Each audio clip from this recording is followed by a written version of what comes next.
Hello friends, welcome to defence matrix. तो जैसे कि हम जानते हैं डीएसी द्वारा करीबन 600 AASM हैमर के प्रोक्योरमेंट को अप्रूवल दिया जा सकता है, जो कि एयर टू ग्राउंड म्यूनिशन से रफाल के साथ इंडिया में आए थे, सर्विस में है और अब इनको LC-33 में भी लगाया जा चुका है। तो पहले जब रफाल लिए जा रहे थे तो हम इनके बजाय स्पाइस का इंटीग्रेशन रफाल से कर रहे थे और वहाँ पर टारगेटिंग पॉड भी हम इजरायली लाइटनिंग लगाने वाले थे, लेकिन क्योंकि लाइटनिंग पॉड लग नहीं पाया वहाँ पर हमें इनके टेलियोस पॉड को यूज़ करना पड़ा और साथ में हैमर को प्रोक्योर करना पड़ा।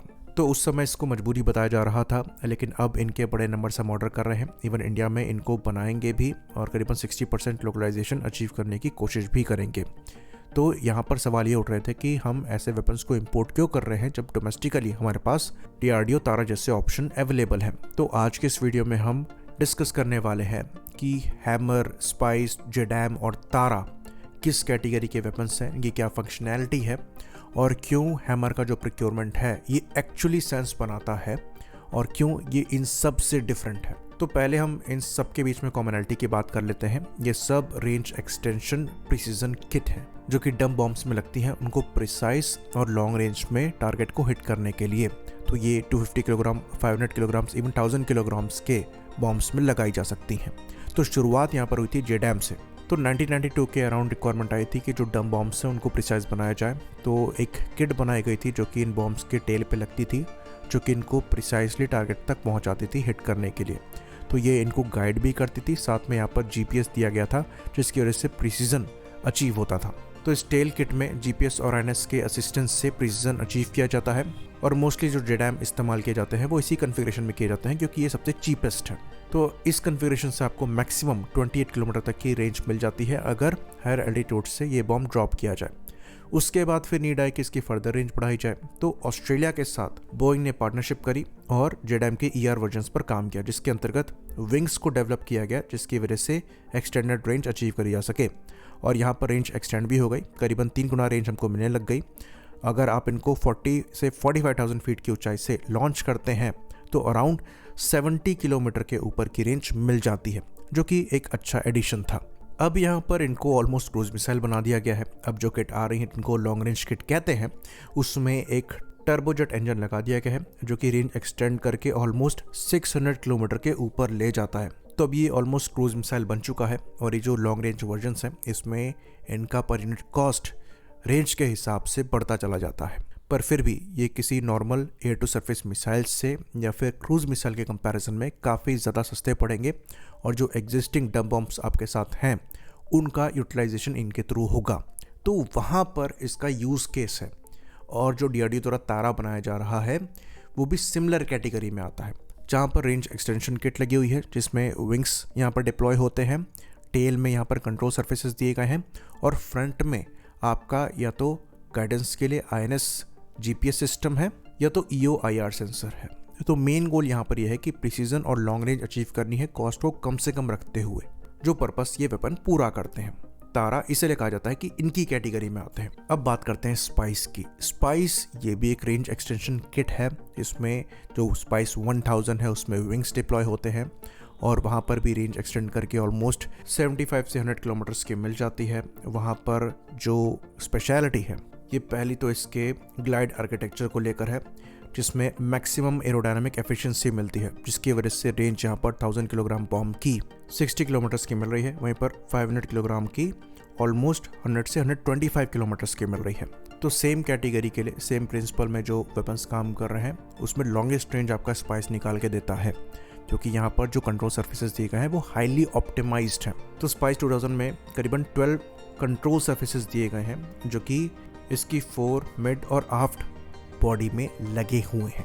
तो स्पाइस 2000 में आपको कोई विंग्स नहीं मिलेंगे, लेकिन उतने हैवी बॉम्ब के लिए 60 किलोमीटर की रेंज एक्चुअली इंप्रेसिव है। वहीं पर स्पाइस 1000 में सिमिलरली 450 या 500 किलोग्राम के बॉम्ब के लिए जो 100-125 किलोमीटर की रेंज मिल रही है, अगेन ये इंप्रेसिव है। लेकिन यहाँ पर जो इससे बड़ी चीज़ है जो कि इसको स्पेशल बनाती है वो इसका गाइडेंस मैकेनिज्म है। तो जेडैम में INS GPS का इस्तेमाल होता है और ज़्यादा से ज़्यादा ऑप्टिकल सेंसर का इस्तेमाल होगा टर्मिनल फेज में। वहीं पर स्पाइस की खास बात है GPS डिनाइड एनवायरनमेंट में और हैवी इलेक्ट्रॉनिक वॉरफेयर एनवायरनमेंट में फंक्शन करने की। तो यहाँ पर इनका प्रोप्राइटरी सीन मैचिंग सॉफ्टवेयर है जो कि कंप्लीट जीपीएस साइलेंस में भी काम कर सकता है और प्रिसाइसली 3 मीटर सीपी के साथ टारगेट को हिट कर सकता है। तो ये अपने पाथ को सीन को मैच करते हुए, चेंज करते हुए प्रिसाइसली टारगेट को हिट कर सकता है, भले ही हैवी ईडब्ल्यू कैपेबिलिटी एनिमी द्वारा डिप्लॉय करी जा रही हो। साथ में यहाँ पर नए बॉम्ब्स में तो एआई टारगेट आइडेंटिफिकेशन को भी डाला गया है। तो ये सॉफ्टवेयर एक्चुअली कैसे फंक्शन करता है, ये इनका प्रोप्राइटरी सिस्टम है और हाईली प्रिसाइज है। जब ईरान पर इन्होंने हमला किया था तो हमने प्रिसीजन लेवल देखा था, जिस बिल्डिंग में, जिस कमरे में जो टारगेट है उसे हिट करना है तो वहीं जाकर ये वेपन्स हिट हुए थे और उसी के हिसाब से फिर इनका प्राइस भी है। अब बात करते हैं हम AASM हैमर की। तो हैमर का जो डिज़ाइन है कंपेरेटिवली इन दोनों सिस्टम के काफ़ी डिफरेंट है। तो वहाँ पर आपको विंग्स नहीं मिलेंगे, विंगलेट्स मिलेंगे और वो काफ़ी ज़्यादा एजाइल है in comparison to spice and जेडैम। तो वहाँ पर जो रेंज एक्सटेंशन किट है उसमें एक रॉकेट मोटर लगी है जो कि 30 सेकंड के लिए फायर होती है। तो इनके हाईली एजाइल होने का पहला फ़ायदा ये है कि आप एक्सट्रीम एंगल स्पिन को लॉन्च कर सकते हैं। तो अगर कोई सरफेस टू एयर मिसाइल आप पर फायर करी गई है और आप टारगेट के काफ़ी क्लोज हैं और आपको ये वेपन लॉन्च करना है तो आप कर सकते हैं। इवन 90 डिग्री के एंगल पर जब आप नॉच कर रहे हो तब भी ये वेपन टारगेट की तरफ मुड़कर उसे हिट करेगा। दूसरा जो सबसे बड़ा एडवांटेज है वो ये है कि आप इनको लेकर लो फ्लाई करते हुए टारगेट को हिट कर सकते हैं। तो एनिमी रडार से बचने के लिए यूजुअली लो फ्लाई किया जाता है और लोअर एल्टीट्यूड से अगर आप कोई भी वेपन लॉन्च करते हैं, इवन अगर आप जेडैम या स्पाइस को लॉन्च करेंगे तो आपको बिल्कुल भी रेंज नहीं मिलेगी, क्योंकि ड्रॉप एल्टीट्यूड भी कुछ चाहिए होता है। साथ में हाई स्पीड ड्रॉप में लो एल्टीट्यूड में काफ़ी परेशानी आती है। हैमर के साथ आप लो एल्टीट्यूड में हाई स्पीड फ्लाई करते हुए एकदम से क्लाइंब करते हुए इन्हें टॉस कर सकते हैं, जिसके बाद ये अपने रॉकेट बूस्टर को यूज़ करते हुए एल्टीट्यूड को फर्दर गेन करेंगे और 15 से 40 किलोमीटर की रेंज तक ट्रैवल करके टारगेट को प्रिसाइसली हिट कर सकते हैं हाई स्पीड में मनूवर करके, क्योंकि यहाँ पर जो विंगलेट्स दिए गए हैं वो इनको हाई स्पीड मनूवरेबिलिटी काफ़ी अच्छी देते हैं। तो ये बहुत एजाइल है, इसलिए ये चीज़ इनके नाम में भी ऐड करी गई है। तो ये एक काफ़ी इंपॉर्टेंट टैक्टिक्स है जिसको आप यूटिलाइज करते हैं जब एनिमी द्वारा मीडियम रेंज के एयर डिफेंस सिस्टम्स को डिप्लॉय किया गया हो। यूक्रेन के केस में ये कैपेबिलिटी जो है काफ़ी क्रूशल निकलकर सामने आई है और रशिया को इन वेपन्स से इन्होंने काफ़ी परेशान भी किया है। तो ये इसका पहला एडवांटेज है। दूसरा जो एडवांटेज है जिसके बारे में ज़्यादातर चर्चा नहीं होती है वो ये है कि जीपीएस डिनाइड एनवायरनमेंट में ये काफ़ी अच्छा परफॉर्म करते हैं और इसके पीछे सबसे बड़ा रीज़न जो है ये साफरान का प्रोप्राइटरी इनर्शियल नेविगेशन सिस्टम है।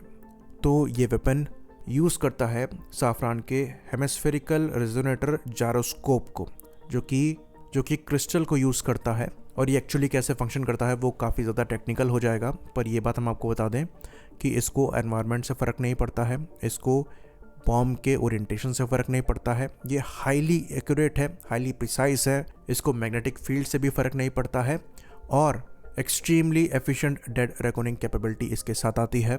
तो पूरी तरीके से अगर आप इसको ब्लाइंड कर देंगे उसके बाद भी अगर जो लोकेशन यहाँ पर सेट करी गई है ये वहाँ पर जाकर हिट करेगा ही करेगा। साथ में इसका मीन टाइम बिटवीन फेलियर बहुत ज़्यादा है, तो आप इनको सालों तक रखे रहिए, इनको मेंटेन नहीं करना है। और इसी चीज़ का पैसा साफरान चार्ज कर रहा है क्योंकि इनका प्रोप्राइटरी सिस्टम है। तो स्पाइस हो गए, हैमर हो गए, ये स्पेशलाइज्ड वेपन्स हैं जो कि डिफ़िकल्ट सिचुएशन में भी आपको प्रिसाइज टारगेटिंग की कैपेबिलिटी प्रोवाइड कराएंगे और ये दोनों डिफरेंट तरीके से फंक्शन भी करते हैं। स्पाइस को यूजुअली आप हायर एल्टीट्यूड से लॉन्च करते हैं, वहीं पर हैमर को आप लो फ्लाई करते हुए स्टेल्दी रहते हुए लॉन्च कर सकते हैं।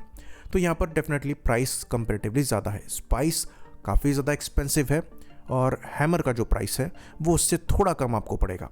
वहीं पर जेडैम बहुत ज़्यादा चीप है और तारा भी सेम कैटेगरी में आएगा, कंपेरेटिवली बहुत सस्ता पड़ेगा। तो जो स्पेशलाइज्ड वेपन्स हैं उनको आप हाई वैल्यू टारगेट्स को हिट करने के लिए यूज़ करते हैं।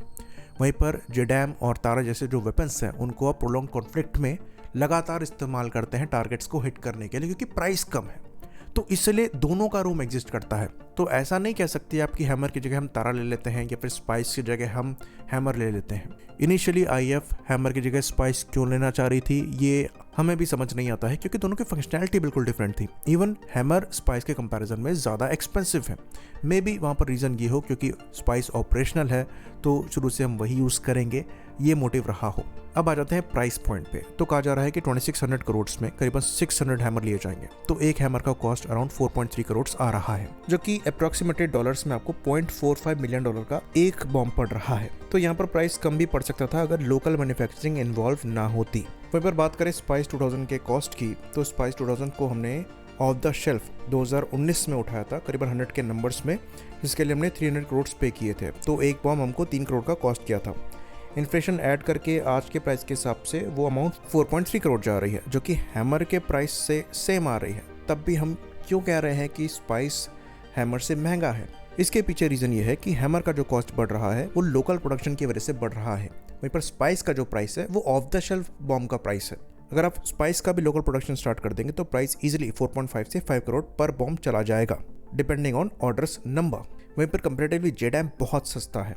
तो जो नॉर्मल जेडैम है जिसमें खाली गाइडेंस किट लगी हुई है, कोई विंग्स वगैरह नहीं लगे हुए हैं, तो उनका कॉस्ट $23,000 बताया जाता है, जो कि इंडियन रुपीज़ में खाली 21 लाख है। और यही प्राइस पॉइंट हम अचीव करने की कोशिश कर रहे हैं तारा से, और इसलिए आप उसको स्केल में यूज़ कर पाएंगे एक्सटेंडेड कॉन्फ्लिक्ट में। बाकी ये बात भी हम आपको बता दें कि इंडिया में एफर्ट चल रहे हैं GPS डिनाइड एनवायरनमेंट में इन म्यूनिशंस को यूज़ करने के लिए, और हम भी सॉफ्टवेयर पर काम कर रहे हैं जिससे हम बिना किसी सपोर्ट के इन म्यूनिशंस को precisely long range guidance provide करा पाएँ। और एक बार वहाँ हमें ब्रेक थ्रू मिल जाएगा तो फिर स्पाइस कैटेगरी के एक्सपेंसिव म्यूनिशंस की हमें रिक्वायरमेंट नहीं पड़ेगी। आई होप इन्फॉर्मेशन यहाँ पर क्लियर रही हो। इसी बात पर इस वीडियो को हम खत्म करेंगे। लाइक करिए, सब्सक्राइब करिए। जय हिंद।